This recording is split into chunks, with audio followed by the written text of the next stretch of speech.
Oi gente, tudo bem? Hoje estou começando uma nova parte aqui no canal que vai se chamar Escolhendo pelo Mundo, que é justamente um nome para combinar com o nome do livro, mas aqui eu vou dar algumas dicas de viagem, algumas coisas que eu não encontrei enquanto eu estava procurando sobre os roteiros de viagem, o que fazer. Então aqui eu reuni essas principais dicas para ajudar vocês que estão indo viajar. Nesse vídeo de estreia eu vou falar sobre Nova York, que foi uma viagem recente, e para começar, eu vou falar sobre o hotel que eu fiquei, Harlem IMCA.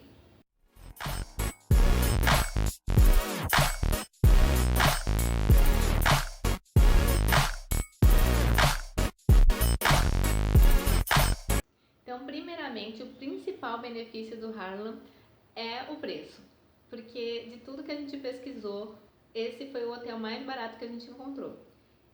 Tinham apartamentos que seria um pouquinho mais barato, ou você alugar quartos, que também dá para fazer isso, mas é, às vezes a localização não era tão boa.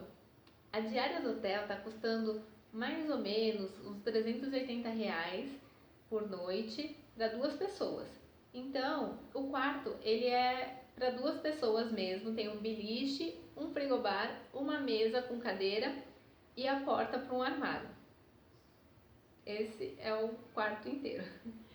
Então, assim, cabe ali você e sua amiga, seu amigo, companheiro, tranquilamente. Então, questão de preço, esse foi o melhor que a gente encontrou. Agora, o segundo benefício foi a questão do metrô, que era muito perto. Era na mesma quadra, você encontrava ali um metrô, que eu não sei como se chama direito, assim, eu não sei qual a nomenclatura que usa, se é igual de São Paulo. Depois, quando eu for falar sobre o transporte, eu pesquiso direitinho, mas a gente pegava a linha vermelha, os trens, dois ou três. E isso assim fazia com que a gente chegasse a qualquer lugar fazendo baldeação nas outras estações. Então, quanto a isso, foi tranquilo. A gente se perdeu bastante e eu vou falar isso quando eu explicar sobre o transporte de Nova York, mas por agora eu digo que o metrô foi assim excelente. Ele era muito perto e a gente conseguia ir para qualquer lugar com ele. O terceiro benefício é que ali tinha muita coisa perto, tinha McDonald's, um lugar que vendia frango, então era fácil de você comprar as coisas para comer dentro do hotel. Tinha também um mercadinho, vários mercadinhos na verdade, que dava para você comprar alguma coisa para o seu café da manhã, alguma coisa para você deixar no hotel. Então, quanto a isso, era bem prático, era bem fácil de comprar. Passa fome, você não passa ali. O quarto benefício, como eu falei, é a praticidade. Porque, como eu falei, ali perto tem o metrô, tem coisas perto para você poder comprar. Agora, se você também sabe que ali é um hotel só para dormir, que você dorme de manhã cedo, toma um banho, acorda, sai, é um hotel bem prático. Se quiser esquentar uma comida, tem ali um micro-ondas para você esquentar. Então, nessa parte é bem tranquilo. O quinto benefício é a questão de ter um frigobar no quarto.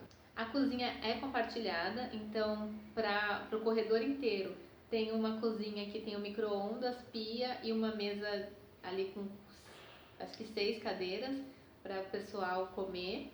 Mas a questão do frigobar ficar no quarto é muito bom porque você compra a sua própria comida, deixa ali guardada e quando você quiser você esquenta no micro-ondas. E aí isso facilitou nossa vida e fez a gente economizar bastante, porque a gente comprava o nosso café da manhã. Então a gente comprava um chocolate ou um café do Starbucks que vendia no mercado, colocava ali na geladeira, manteiga, queijo, cream cheese, deixava ali, comprava pão, deixava em cima da mesa, né, fechadinho, e depois de manhã a gente comia. Então, quanto a isso, era bem prático também. E muito bom ter a nossa geladeira ali, porque você ficava tranquilo com a sua comida e não precisava ficar se preocupando de ter que comprar café da manhã ou comer em algum lugar e, consequentemente, gastar mais, né? Bom, agora a gente vai falar do que eu não gostei do hotel. Foram 5 coisas. Primeiro, o espaço pequeno. Segundo, banheiro compartilhado. Terceiro, cozinha compartilhada. Quarto, barulho externo. E quinto, baratas. Então, a questão do lugar pequeno. Eu acho que para vocês que não tem problema com isso, não são claustrofóbicos, não ligam para espaços pequenos, não vai ser problema nenhum, obviamente. Só que eu tive uma grande descoberta nessa viagem, que eu já imaginava. Eu já sabia que eu tinha aflição a lugares pequenos, mas nessa viagem eu descobri que eu sou claustrofóbica. E que foi bem ruim passar por essa situação, porque eu não gosto de lugar apertado, mas assim, me incomoda, mas eu consigo levar de boa. E eu nunca passei mal em elevador, algum brinquedo de parque que eu tivesse que ficar em lugar fechado, ou que eu veja que a janela tá fechada, nada disso nunca me causou aflição.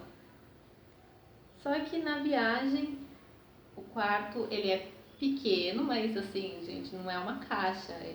Ele é um quarto que você consegue esticar os braços, consegue ficar em pé, ele tem espaço suficiente. A janela, ela estava fechada. A gente não conseguiu abrir a janela, mas até aí tudo bem. A gente pensou que no outro dia a gente conseguiria abrir e resolveria o problema.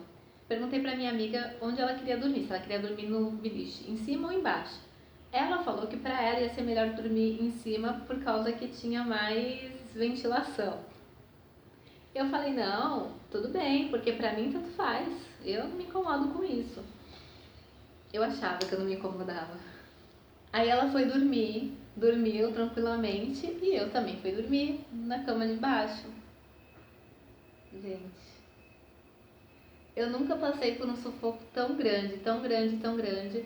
E o que assim mais me incomodava era saber que era tudo psicológico, porque o quarto realmente é pequeno, mas ele não é uma caixa, como eu falei. Dava para esticar os braços, dava para esticar as pernas, a cama era o suficientemente grande para mim, eu tenho 1,58 m, então a cama era grande para mim, não era uma cama estreita, nada disso, era uma cama normal. Mas aí eu comecei a passar mal. Nossa, eu comecei a me sentir sufocada, comecei a, a não conseguir respirar, ficava nervosa, e aí me dava uma aflição, eu falava, não, acho que eu quero ir no banheiro. Aí eu saía, ia pro banheiro, voltava, não dava. Tentava abrir a janela, não conseguia. Aí foi me dando um desespero, desespero, desespero, desespero. Eu falava, ai, o que eu vou fazer? Meu Deus, eu saía, não conseguia. Aí eu ia pro corredor, voltava, eu ficava, meu Deus, onde eu vou dormir? Porque não tem outro lugar, né? Só tem essa cama, não vou acordar minha amiga porque eu tô passando mal. Poderia ter acordado, né? Mas eu decidi não acordar. Porque eu tava tão nervosa, eu precisava fazer alguma coisa e eu achava que ela não ia resolver meu problema. Porque eu pensei, ela também, ela tinha acabado de falar que ali pra ela era melhor, então embaixo não ia ser. Aí fiquei ali sufocada, até que eu parei. Falei, calma, Aline. Gente, isso é uma coisa muito importante. Você que sofre de síndrome do pânico, ansiedade, claustrofobia, essa dica é muito importante. Eu falei, calma, Aline, você é psicóloga, você sabe o que fazer. É uma conversa meio doida, né, parece, mas ela é muito importante. E você que sofre disso, não tenha vergonha de conversar consigo mesma, porque nesse momento você precisa. Aí nisso eu falei, Aline, você é psicóloga, você sabe o que fazer. Aí, primeira coisa, eu fiz a respiração diafragmática, que é uma respiração que é justamente para você se acalmar. Você respira, infla a barriga, depois solta, murchando a barriga e solta o ar. Fazendo essa respiração, você vai se acalmando. E aí eu fechei os olhos e fiquei me imaginando no meu quarto, na minha casa, sabendo que eu podia esticar os braços, esticar as pernas. E eu fazia isso porque conscientemente, naquele momento, eu esticava os braços e as pernas e pra mim estava apertado mesmo assim. Parecia que estava apertado. E aí eu fechei os olhos e me imaginei em casa, que é um local tranquilo, de segurança, e esticava os braços, esticava as pernas e dava tudo certo. Então, assim, com isso eu fui me acalmando, aí eu abri os olhos, vi que eu estava no hotel, respirei fundo novamente, continuei a respiração diafragmática para ir me acalmando, e aí eu coloquei a cabeça assim um pouquinho pra fora do beliche, fiquei olhando o teto, até que eu consegui me acalmar e dormir. Gente, foi a pior experiência que eu passei em lugar fechado, que não era um lugar tão fechado assim. Esse foi o primeiro dia no hotel. Os outros dias eu consegui dormir tranquilamente. Não sei se foi porque eu me acostumei ou se era porque eu estava tão cansada que eu simplesmente desmaiava na cama. Mas de qualquer forma, deu certo. Aquela noite eu consegui dormir. Talvez seja ansiedade, porque tinha acabado de chegar, estava muito ansiosa. Aí como eu já tenho isso de lugar fechado, essa aflição, juntou com a ansiedade e veio esse nervosismo, né? E aí eu não consegui dormir naquele momento, mas eu consegui me acalmar e consegui enfrentar a situação. Mas essa é uma dica, quem tem síndrome do pânico, ansiedade, claustrofobia, faz essa respiração, tá? E faça terapia, que isso ajuda bastante. A segunda coisa que eu não gostei foi o banheiro compartilhado, porque eu não estou acostumada. Assim, são 3 banheiros no corredor, né? Então é tranquilo, você vai ali, fecha a porta, tem a privada, a pia, o chuveiro, você toma seu banho, usa o banheiro normalmente, quanto a isso é bem tranquilo. E foi tranquilo. Nos 2 primeiros dias a gente tomou banho muito tarde e acordou tarde também, porque a gente estava muito cansado. Aí a gente acabou não percebendo como que era a rotina. Mas nos outros dias a gente acordava muito cedo para ir nos passeios, para ir nos lugares. E coincidentemente era o mesmo horário que o pessoal acordava para trabalhar e para estudar.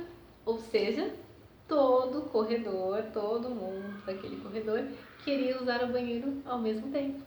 Para 3 banheiros, eu não sei quantos quartos que eu não contei, mas eu vou chutar uns 20.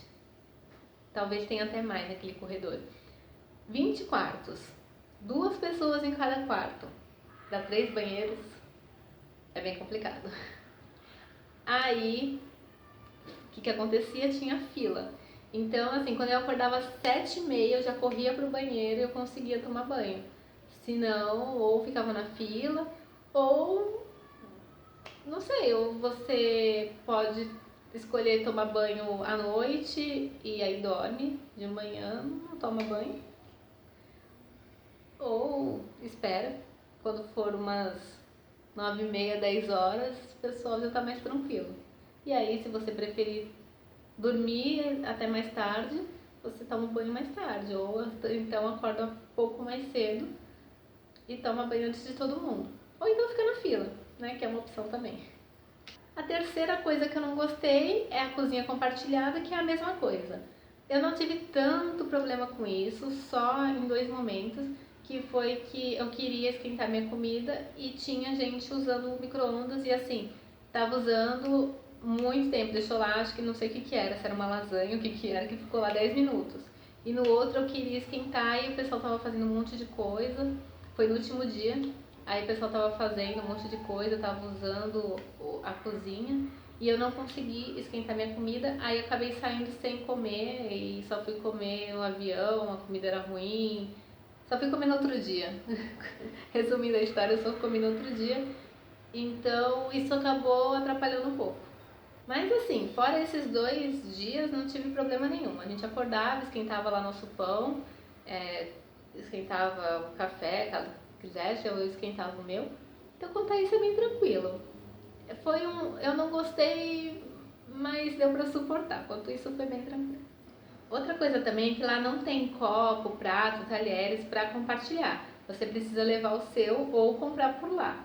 Eu levei meu copo daqui do Brasil mesmo, levei um copo de plástico. Como eu não sabia se podia levar garfo, faca, eu levei só colher. No avião eu peguei o garfo e a faca, que eram descartáveis, e aí acabei levando pro hotel e isso foi o que facilitou a nossa vida todos os dias. O quarto problema é que é o barulho. Vou citar 2 barulhos, né? O primeiro, que eu não passei por isso, mas quem pega algum quarto que é perto do banheiro acaba sofrendo com o barulho das portas, porque as portas são muito pesadas. E quando a pessoa sai, nem sempre ela puxa, porque que nem quando a gente vai tomar banho, a gente tá com toalha, roupa, shampoo, sabonete, então assim, você não consegue pegar a maçaneta e fechar a porta tranquilamente. E aí acaba batendo, então faz um barulho. Teve um dia que uma noite, né, na verdade, era bem tarde já, e tinha outras pessoas usando o banheiro, e eu também estava usando. Eu ouvi a porta batendo várias vezes. Só que quando eu saí do banheiro, cheia de coisa, a porta acabou batendo também. Eu sei que eu fui errada, mas um francês que estava lá hospedado perto do banheiro, ele abriu a porta com tudo e começou a gritar comigo. Eu não entendi nada, mas eu pedi desculpas. Pedi desculpas em português porque eu não sabia falar francês e inglês. Eu sei que é fácil, mas também não, na hora saiu em português mesmo. Eu entendo que ele devia estar estressado de todas as vezes que ele estava tentando dormir e a porta estava batendo. Só que aí foi na hora que eu saí, ele acabou descontando em mim. Assim, não foi nada demais. Ele saiu e gritou alguma coisa comigo que eu não entendi. Que eu entendi só que era a questão da porta, porque ele apontou para a porta e reclamou. Aí eu pedi desculpas, mas não fui eu que bati todas as outras portas, eu só bati uma. Mas eu estava errada, eu entendo. O outro barulho que tem é o barulho externo, que é da sirene de ambulância e polícia. Porque ali perto tem um posto policial, então acaba fazendo barulho a noite inteira. E isso é ruim, porque mesmo com a janela fechada a gente escuta o barulho. A gente dormiu nos outros dias com a janela aberta, mas mesmo com a janela fechada dava para escutar. E a última coisa que eu não gostei foram as baratas. Isso foi um problema. Eu não tenho medo de barata, mas eu tenho nojo. E aquelas baratinhas andando pelo quarto me assustaram um pouquinho, com medo de que elas entrassem na mala. Esse era o meu pior medo, porque a gente deixava a mala aberta. Aí depois desse dia a gente passou a fechar a mala. Primeiro eu olhei a mala inteira, né? Peguei roupa por roupa, sacudi, sapato, virava tudo pra ver se não tinha nenhuma baratinha perdida por lá. Mas graças a Deus não tinha. E aí depois eu fechei a mala, deixei ela fechada, só abria rapidinho para pegar as coisas e já fechava de volta. Avisamos lá na recepção, falando que tinha baratas, e eles falaram que eu tomar alguma providência e realmente tomaram, porque não apareceu mais. Eu acho que depois de uns 3 dias apareceu mais uma barata, mas só foi essa. Depois não teve outra. Então, assim, eu não tenho medo de barata, mas eu sei que tem gente que tem, assim, um pavor. Lá tem muita barata mesmo em Nova York, isso é natural, né? A gente sabe que lá tem. Mas no quarto é mais complicado. Então, se você já tem esse medo de barata, eu recomendo 2 coisas. Ou você já avisa na recepção, fala que achou uma barata, só para eles poderem passar algum remédio ou tomar essa providência que eles tomaram, que eu não sei qual foi. Ou então você compra um remédio de barata e passa, que aí já evita, né? No nosso caso, só foi uma noite, eu acho que foi depois do 3º dia. E aí a gente reclamou, falou que apareceram baratas, eu acho que foram umas 4 naquela noite. E aí depois a gente não teve mais esse problema. Aí depois de 3 dias, na verdade, apareceu uma só e depois não teve mais esse problema. Então foi basicamente tranquilo. O receio que aparecesse era grande, mas quanto a isso foi tranquilo. Então, galera, aqui eu deixo a minha opinião para que você possa fazer a sua escolha e deixar a sua viagem o mais incrível possível.